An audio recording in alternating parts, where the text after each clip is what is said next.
चला मुलांनो, आठवड्याचे वार शिकूयात मराठीमधून. आठवड्याचे वार 7 असतात. चला तर पहिला वार आहे आठवड्याचे वार 7. पहिला वार आहे सोमवार. दुसरा वार आहे मंगळवार. तिसरा वार आहे बुधवार.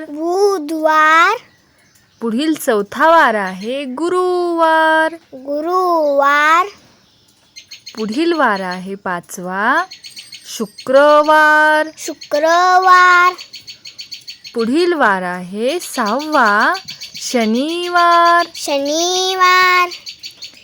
पुढील शेवटचा 7वा वार आहे शाळेला सुट्टी रविवार.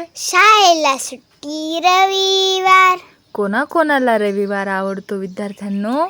मस्ती करण्यासाठी, तसेच अभ्यास देखील करत जा मस्ती सोबत. चॅनलला सबस्क्राईब करायचे विसरू नका आणि लाईक करा. धन्यवाद.